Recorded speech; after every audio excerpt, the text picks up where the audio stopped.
In the design phase of the software development, we were discussing the design concepts. And in design concept, we have seen that there are four important aspects of designing. That is, one is our architectural designing. Then we have interface and other designing also. With that, we are going to see data designing, etc. But right now, we are interested in architectural design. So, what exactly architecture is? Architecture is not the operational software. Rather, it is a representation that enable the ourself, a software engineer, to do something, to understand something, to evaluate something. So architecture means you're not actually designed, but you have created a framework to design. Means we analyze the effectiveness of the design, whether it is meeting the stated requirements. We try to find out the alternatives of architectures. At a stage where making decision changes or changes in the design is quite easy or relatively easy. And then we think about the risk. We want to reduce the risk which are associated with the construction of the software. And why this architecture becomes so important? Representations of this architecture, they enable for communication between the stakeholders, that is the interested parties, in the development of a computer-based system that we are going to make this type of architecture. And this architecture highlights early design decisions that will that will have a very important effect on all the software engineering work that are going to follow, because you have made an architecture. On the basis of that architecture, everything will be made. A framework you have made, or overall structure of the software you have made, and also on the ultimate success, the system as an operational entity. So architecture constitutes a relatively small, intellectual graspable mode of how the system is structured and how its components work together. So overall structure and of the software and the components in the software, how they are going to work together or interface together. This is basically the architecture. Now, architectural descriptions. Let us understand what IEEE has to offer. The IEEE Computer Society has proposed the IEEE Standard 1471-2000 recommended practice for architectural description of software intensive system. And in this, the society has advised to establish a conceptual framework and vocabulary for use during the design of software architecture. And also, it has provided detailed guidelines for representing the description of the architecture and the design practices, the architectural design practices, how to encourage them. This is also being said. The IEEE standard defines an architectural description, or AD, as a collection of product to document an architecture, because it is always important and very important to note things down, how to document an architecture. So the description itself is representing a representation of multiple views, where each view is a representation of the whole system from the perspective of the interested parties. And of course, we have various genres of architecture. So we call them architectural genres. So this genre imply a specific category within the overall software domain. And with each category, there are some certain number of subcategories. For instance, within the genre of a building, you could encounter the following style. Like the building can be a house, can be a condo, it can be an apartment building or office building, industrial building or warehouse, and so on. So within a genre, you have number of multiple genres. So within each general style, there can be more specific styles, and each style would have a different structure that can be described using certain predictable patterns that are already present there. So then, in the architectural style, each style will describe a system category that will entail or encompass, first of all, a set of components, set of connectors, the constraints, and the semantic models. So the set of component like database, computational modules that are going to perform a function which is required by a system. These are set of components. What about the set of connectors? These set of connectors, they will enable the communication, coordination, and cooperation among the components. Components are doing the task. The connectors are providing the communication between the components. The constraints, that how these components are integrated to form a system. And then finally, semantic models. This will enable us, the designer, to understand the complete property or the overall property of the system just by analyzing the properties of its constituent parts or components. So you can have a data-centered architecture, you can have a data flow architecture, call and return architecture, object-oriented architecture, and layered architecture. This is the representation of our data-centered architecture. Here we have a data store, that is the repository of Blackbird as the central part. In this client server or client software, it is going to interact with this data-centered architecture. In the form of data flow architecture, you have different pipes and filters, as you can watch. These are the pipes and filters. So these are the pipes which are actually sending, say, a pipe which is containing a water or oil. Now it is coming to some certain filter. Again, it is filtered by some measure, and then this pipe again takes that water to next part. This filter has taken, after this filter, the water has gone to these filters. So this is a kind of data flow architecture where the data flows through pipes to different filters. And in the batch sequential, you have sequential, means these pipes and filters, they are linearly phased or linearly arranged. The call and return means you have a module. These are number of submodules, and likewise. So we have a call. It will call these. They are calling this, and they are getting result from this. So there is a call and there is a return. So now there can be some fan in, fan out. How many numbers of module can be called, or how many modules are called. These are the fan in and fan out in terms of call and return architecture. Of course, the depth and width of the structure also is important. The layered structure is, as we have seen, 2-layer structure, 3-layer structure, or in this we have a core layer, then utility layer. Over that we have application layer, and then we have the user interface layer. These are the components which we are talking about. Architectural patterns are those patterns which are already being made, built, and they can be utilized. So it entails, or it talks about the concurrency, the persistence, the distribution. So what do we mean when we say that these are the patterns? A concurrency means application must handle multiple tasks in a manner that simulates parallelism. For example, we have operating system process management. This does exactly that. Task scheduler. In operating system, in database, you'll see these concurrency properties. So they are already there.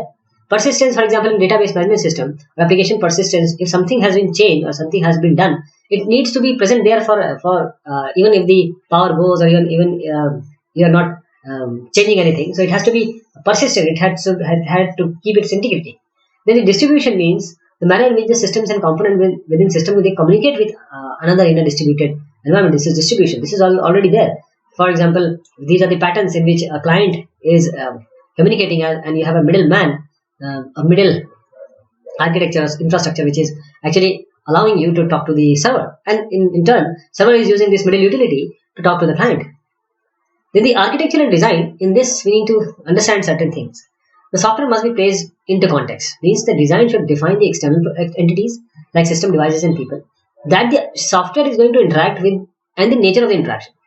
And because architecture and design means the overall structure of the software. So a set of architecture archetypes should be identified. This archetype, they are actually the abstraction, which is actually similar to the class, that represent one element of system behavior.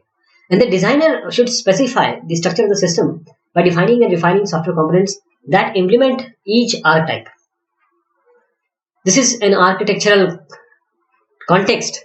For example, you have a target system. Say it is doing certain security function. So it is using, say, control panel. Homeowner uses this target system, and this target system uses the surveillance function.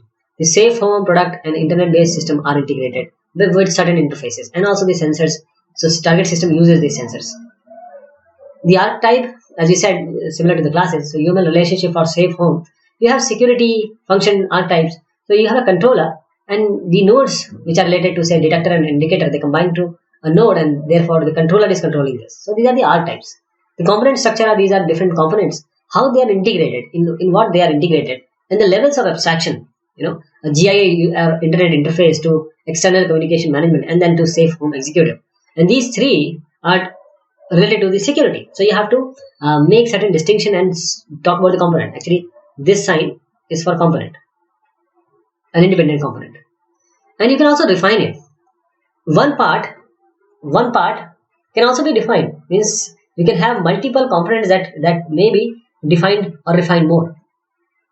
So to analyze the architectural pattern, in the book which Clement and his colleagues, they have stated, to put it bluntly, our architecture is a bet, a wager on the success of a system.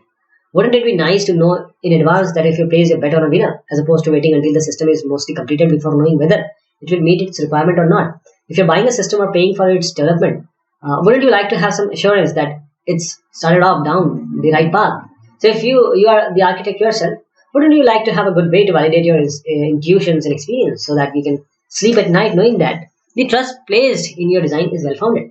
This is what Clement has to offer. So there are two different approaches for assessment of alternative architecture design. The first one is the iterative method to assess the design trade-offs, and the second option is a pseudo-quantitative technique for assessing the design quality. So first one is the architecture trade-off analysis method. In this, we collect the scenario, we elicit the requirement constraints and environmental description. Then we describe the architecture styles and patterns that needs to be chosen to address the scenarios and the requirement of these two. For that, we make module view, process view, data flow view, and then we evaluate quality attributes by considering each attribute in isolation. Then we identify the sensitivity of the quality attributes to various architectural attributes for certain specific architecture style. And we'll see that the critic candidate architectures which we have developed here using the sensitivity analysis conducted here. Then the important aspect comes is the architectural complexity. The overall complexity of the architecture being proposed, how to assess this? It is assessed by considering the dependency between components within the architecture. So what are the sharing dependency, what are the flow dependency, what is the constraint dependency?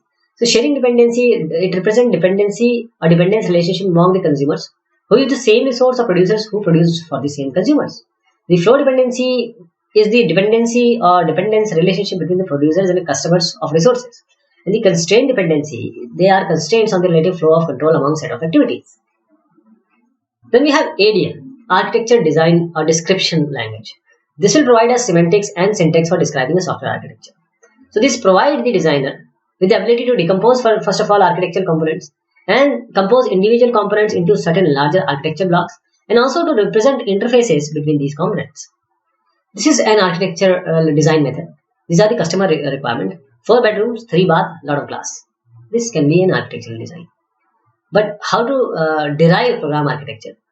In this way, from one point to another, you stagger things. You try to formulate. These are the program architecture. So now partitioning the architecture, we have already done this. This one. Now you need to partition it depending upon the work they have been allowed to do. So there can be a horizontal partitioning, or there can be a vertical partitioning like this. Horizontal partitioning, this way, it defines the separate branches of the module hierarchy for each major function, and this uses a control module to coordinate communication between the functions. This is function 1, function 2, function 3. And in terms of the vertical partitioning, this is designed so that the decision making or work are stratified. So decision making modules should reside at the top of the architecture, and the workers should be on the lower level. So why we are partitioning software? Why partitioning software? Because it results in software that is easier to test, and we can maintain the software well, and the propagation of side effects will be low. Thus, you can extend the software easily. Then we come to the structure design. The objective of structure design is to derive a program architecture that is partitioned. For that, a DFD is mapped into the program architecture, and the PSPEC process specification and SCD are used to indicate the content of each module. And we can use the structure chart here. So general mapping approach in this, how it is done, please understand. We isolate first of all incoming and outgoing flow boundaries for transaction flows, isolate the transaction center. Then working from the boundary outward, map DFD transforms into corresponding modules. Then we add control modules as required for this module, and we define the resultant program structure using effective modularity concepts. So the general mapping approach we can adopt here is, we can isolate the transform center by specifying the incoming and outgoing flow boundaries. First, we do the first level factoring. We perform the first level factoring. Then we perform the second level factoring. In the first level factoring, the program architecture derived using this mapping result in top-down distribution of the control. Then factoring lead to the program structure in which top level components perform decision making, and the lower level perform most of the input or computation and the output work. What about the middle level? They perform some control and to moderate amounts of work.